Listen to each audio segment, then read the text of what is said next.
everyone, this is Tehrima Salman from Campus Guru, back with another set of an interesting discussion regarding the sudden evolution in the education system that has taken the world by storm during and after the pandemic. Today we will be discussing how the digital education has been resourceful and how every single one of us within Pakistan needs to take the recent transition process seriously and establish a better network use of the ever-changing modes of education. Online e-learning is described as learning experiences using various electronic devices with internet availability in synchronous or asynchronous environmental conditions. Online e-learning could be a platform that makes the process of education more student-centered, creative, and flexible. It is anticipated that with the implementation of e-learning, the role of faculty members will be transformed from the traditional teacher-centric to student-centric model.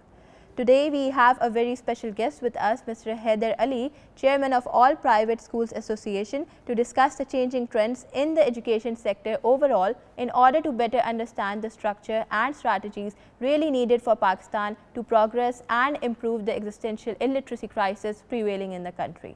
Thank you so much for your time today, sir. تو سر ہم start کرتے ہیں پہلے سوال سے کہ آپ کا کیا اوپینین ہے about this on line learning. بسم اللہ الرحمن الرحیم. یقیناً جہاں کووڈ نے بہت ساری چیزوں پر منفی اثر ڈالا، ایک اس کا مثبت پہلو جو ہمارے سامنے آپ کے سامنے نکل کر آیا وہ ایجوکیشن کے لیے یہ تھا کہ ہم آن لائن لرننگ کی طرف توجہ دیں یا کسی ہائبرڈ ایجوکیشن سسٹم کو آپٹ کرنے کی کوشش کریں. تو میں سمجھتا ہوں کہ یہ ایک اچھا پروڈکٹیو ٹول بن سکتا ہے بشرط یہ کہ اس کو بہت پراپرلی استعمال کیا جائے. ایڈوانسمنٹ ان ٹیکنالوجی جو ہے اس نے بہت ساری چیزوں کو آسان کر دیا ہے. انفارمیشن کا ایک ذخیرہ ہے، ایک نالج کا ایک سمندر ہے جو ہم آن لائن حاصل کر سکتے ہیں، لیکن اس کے لیے ہمیں ایک میکینزم درکار ہوگا اور اس کے لیے جو پراپر ریسورسز ہیں وہ بھی ہمیں ایلوکیٹ کرنا پڑیں گے تاکہ وہ میکینزم ڈیولپ ہو سکے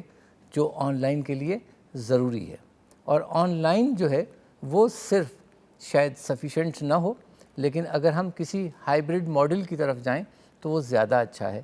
کہ بلینڈڈ لرننگ کس طرح ہم بھی کوئی اس طرح کا اسٹرکچر اپنے پاس کھڑا کر سکیں. اور پھر تیسری اور آخری بات جو اس سلسلے میں آ جاتی ہے وہ ہے مین پاور ٹریننگ کی،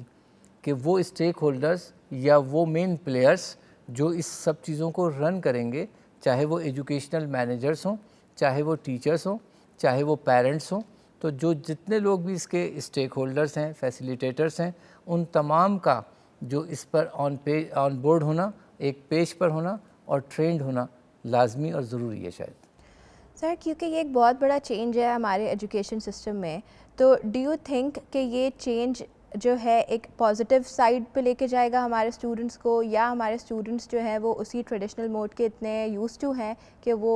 تھوڑے تنگ ہوں گے اس موڈ میں آنے کے لیے؟ دیکھیے، سب سے پہلی بات تو یہ کہ ہم ایجوکیشن کو کس طرح سے لیتے ہیں. اگر ہم ایجوکیشن کو نالج کے اور اکیڈمک کے پرسپیکٹیو میں دیکھتے ہیں تو پھر یقینی طور پر ہم اس پر زیادہ انحصار کریں گے کہ کوئی آن لائن یا ای لرننگ سسٹم ڈیولپ کیا جا سکے. اور چینج ریزسٹنس جو ہے یہ تو معاشروں میں اور افراد میں قدرتی طور پر، فطری طور پر ہمیشہ سے رہی بھی ہے اور رہتی بھی ہے. لیکن اس چینج کو بھی جو چینج ایجنٹس ہیں، میری مراد ٹیچرز سے ہے، پیرنٹس سے ہے یا ایجوکیشنل مینیجر سے ہے، وہ لوگ اگر خود کنونسڈ ہو جائیں، اگر وہ خود موٹیویٹ ہو جائیں اس طرف کہ ہمیں اب یہ جو نیا موڈ آف لرننگ ہے اس کو آپٹ کرنا ہوگا اور اس کے تھرو بچوں کے ساتھ انٹریکٹ کرنا ہوگا، تو یقینی طور پر بچے جو ہیں شاید وہ ہم سے بھی زیادہ کمفرٹیبل ہیں نئی چیزوں کو آپٹ کرنے کے لیے. آن لائن ایجوکیشن میں ٹیکنالوجی کا ایک بہت بڑا رول پلے ہوتا ہے، تو ہاؤ ڈو یو تھنک ہمارے جو اسٹوڈنٹس ہیں اور ہمارے جو پیرنٹس ہیں، how they are dealing with it, since ہماری ہاؤس ہولڈس میں جو گیجٹس ہیں وہ ایزیلی ایکسیسیبل نہیں ہوتے ہیں، تو what do you think about this? دیکھیے، یہ تو ایک بہت بڑا المیہ ہے پاکستان میں کہ 60% سے زیادہ جو پاپولیشن ہے ہماری وہ ایکسیسیبلٹی ہی نہیں رکھتی انٹرنیٹ کی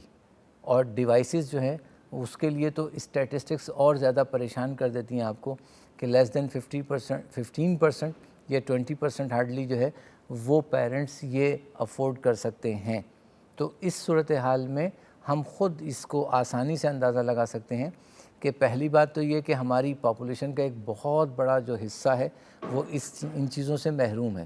اور اس کے بعد جہاں کنیکٹیویٹی موجود ہے یا ایکسیسیبلٹی ہے وہاں افورڈیبلٹی کا پرابلم ہے, وہاں الیکٹرکسٹی کا پرابلم ہے, اور وہاں وہ پراپر گیجٹس کا معاملہ ہے.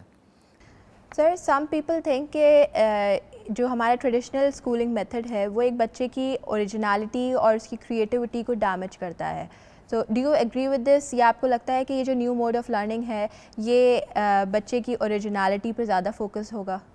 دیکھیے میں سمجھتا ہوں کہ دونوں موڈ آف لرننگس کا جو ہے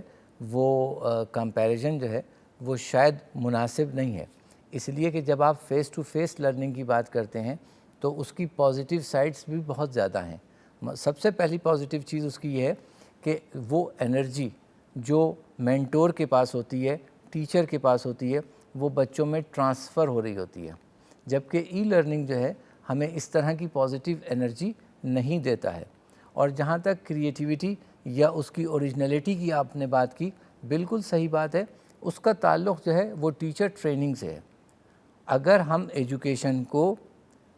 ٹریننگ, گرومنگ اور ٹیچنگ کی ایکویشن میں رکھیں گے یا لائن میں رکھیں گے تو پھر ہم شاید صحیح ایجوکیشن کو ڈیفائن کر سکیں گے. ادروائز ایجوکیشن کو اگر سبجیکٹ نالج کے طور پہ صرف رکھا جائے گا تو اس میں یہ فلاز آتے ہیں فیس ٹو فیس میں کہ ٹیچر جو ہے وہ پراپرلی جب ٹرینڈ نہیں ہوتا ہے تو وہ بلی بھی کرتا ہے, وہ زیادہ انکریج بھی نہیں کرتا بچوں کو, زیادہ اپریشیٹ بھی نہیں کرتا. اور یہ جو ای لرننگ ہے اس میں یقیناً بچے کے پاس جو ہے وہ آسانی بھی موجود ہے, مزید سائڈ ریسورسز بھی موجود ہیں, اور اگر بچہ اس پر ٹرینڈ ہو جائے تو بہت کچھ اس سے, بہت سارے ریسورسز سے وہ سیکھ سکتا ہے, اور صرف ایک استاد سے نہیں بلکہ دنیا بھر کے استادوں سے وہ اپنے آپ کو کنیکٹ کر سکتا ہے, دنیا بھر کے جو اسکول آف تھاٹس ہیں ان سے بھی وہ استفادہ کر سکتا ہے. Thank you so much, sir, for your time today. It was a pleasure having you. Thank you.